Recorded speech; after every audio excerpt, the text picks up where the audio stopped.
Hello, boils and ghouls. I'm Ashley, and this week I watched Ghostbusters Frozen Empire. I wanted to love this movie. Really, I did. I tried. But the more I sat there and thought about it, it's not great, is it?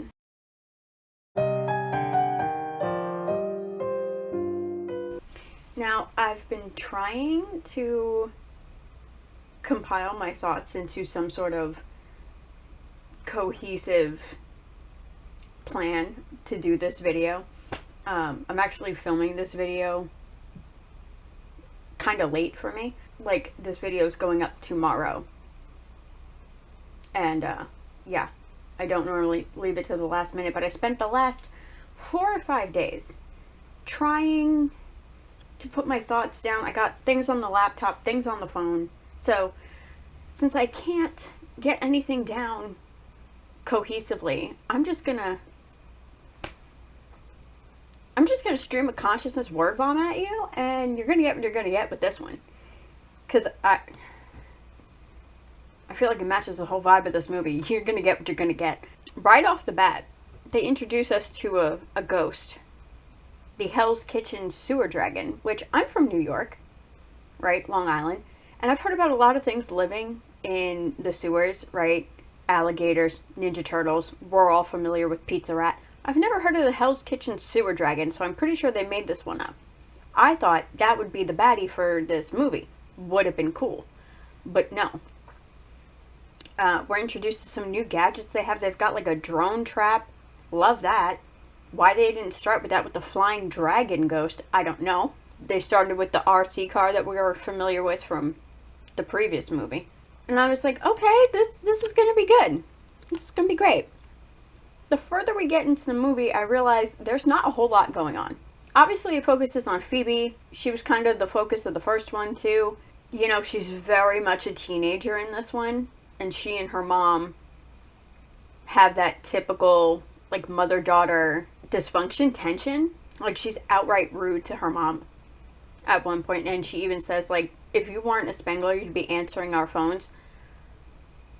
And my immediate thought was, Phoebe, honey, if she wasn't a Spangler, you wouldn't be either.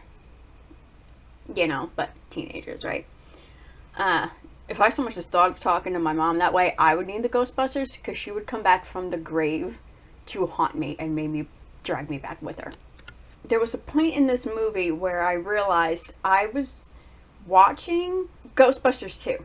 Like, this was very much Ghostbusters 2, but not good. Like, okay, I read a lot of fan fiction, and to me, this, when I realized that, was like a bad Ghostbusters 2 fan fiction. She's really the only character that has anything going on besides Nadim, who's played by Kumail Nanjiani, who I freaking love. And I thought maybe with his character, we do see some development. He has the power to control fire.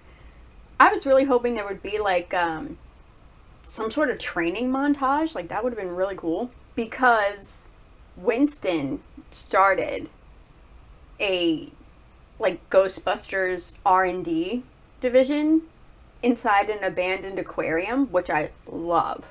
They have ghosts in, like, enclosures so they can study them.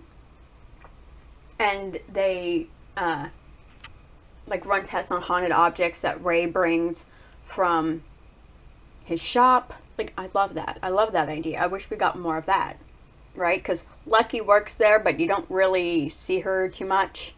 And they have James Acaster, who I only recognized by voice because he looked like the cartoon version of Egon. Everyone else is just kind of, everyone is just kind of there. Trevor goes on about how he's 18 and he's an adult now. So when there's slime dripping from his ceiling, Callie says, well, you're an adult now, handle it. Even though Winston owns the building. So maybe call Winston and be like, dude, there's slime dripping from the ceiling. Trevor goes up to the attic or whatever the hell portion of the building it is. And Slimer, of course it's Slimer, is hiding in a pile of trash. And I'm like, okay. He just deals with Slimer. And like, that is it. Greg is trying to be a dad to these kids. But he's not sure his boundaries and limits. And he's trying to, respect the family in that way, and that's understandable. And Callie says, parent the kids. Great, love that. They come together as a family by the end of the movie anyway. Phoebe calls him dad. It's very sweet. Callie herself, nothing. I really don't think, other than her tension with Phoebe, has anything going on in this movie. You would forget she's even there. Peter is still, I guess, running tests on people and their kinetic abilities, psychic abilities, whatever the hell it is that he studies. Because we see him when he is running tests on Nadim, who we learn is a fire master through his grandma, who he admits he didn't have a great relationship with and really didn't listen to her when she talked. It's like, this character could have been, like, really interesting and have some cool shit going on, but you made him the disinterested grandson. They really kind of shoehorned Janine into this movie, and that hurts me to say because I freaking love Janine. She and Egon, always my two favorite characters. There have been many times where I answered my phone, yeah, Ghostbusters, what do you want? So I loved seeing her, but she felt really out of place. Like, I don't understand why she's there.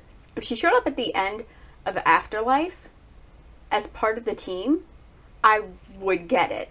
You know, she helped at the end of the last movie make her part of the team, but she didn't.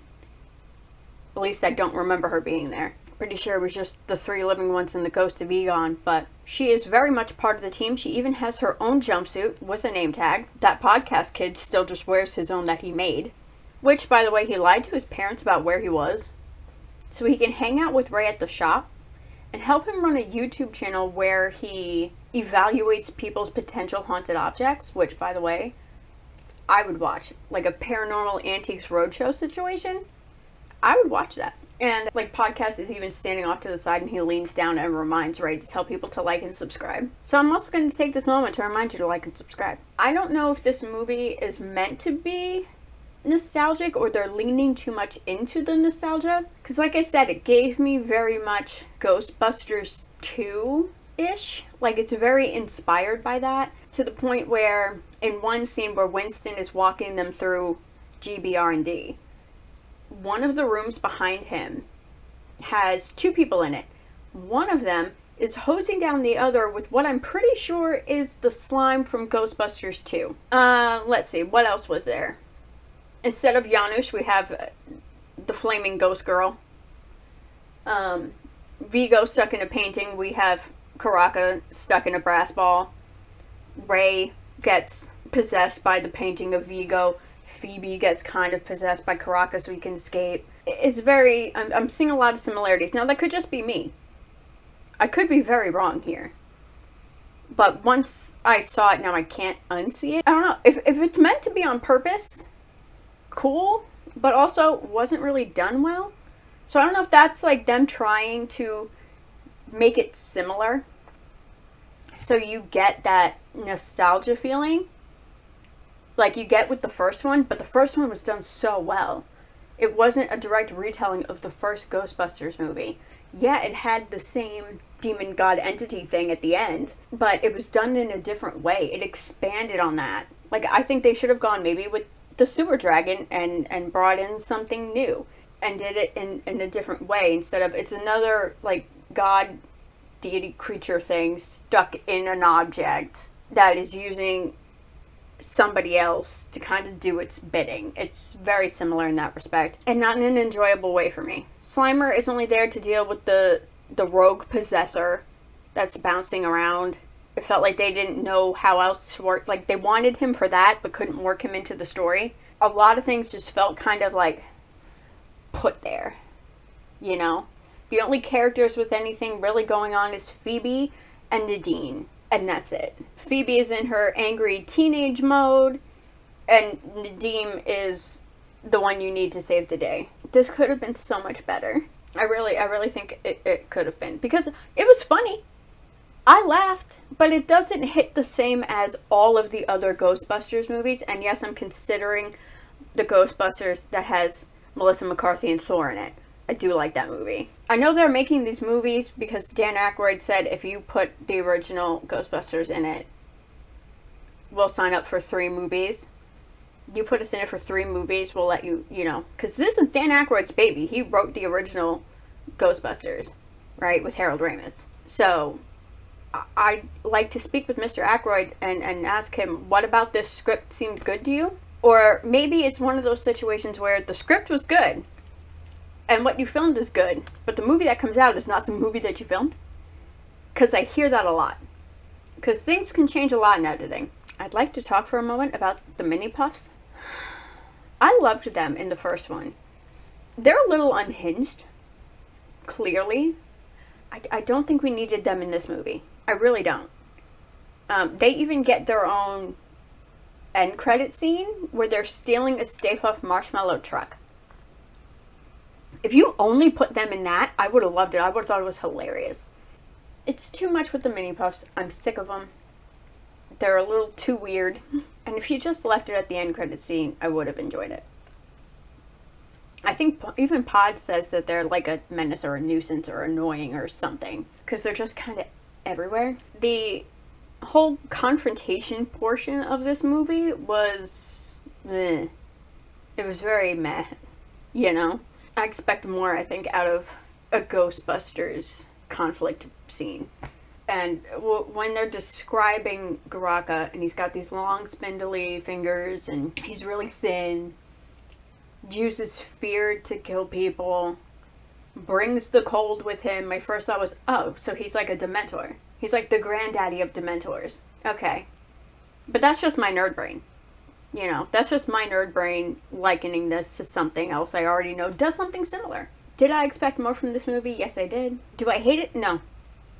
I don't hate this movie. I've seen worse movies than this. Would I include it in a Ghostbusters marathon? No. No, I don't think I would. I feel, knowing myself, I feel like this, for me, is going to be like the Scream 4 of the Ghostbusters franchise, where I've watched it, and then in like a week or two, I will forget that it even exists until somebody else mentions it, and I have to Google it to remind myself what the hell this movie even is. And if the 3-movie thing is the thing, I'm hoping this movie is just like that awkward middle movie, and then the third one kind of makes it tie in more or make more sense or something. Because this movie does pick up where the other one it's like 2 years later. It's 2 years later. But, you know, at the end of the first one, they go back to New York, you know? So now they're there. It's like a continuation. So hopefully movie 3 is the continuation and something more fun and interesting happens, you know? But this movie started out good. And I laughed. And I liked it. Until I didn't. And my heart hurts saying that. I hate saying that. Because I freaking love Ghostbusters so much. But hopefully they do a third one. Cross your fingers, it's a good one. And that's all for this video. Thank you so much for watching. Feel free to subscribe if you want. Click like if you feel like it. I'll see you guys next time. Be excellent to each other. Bye.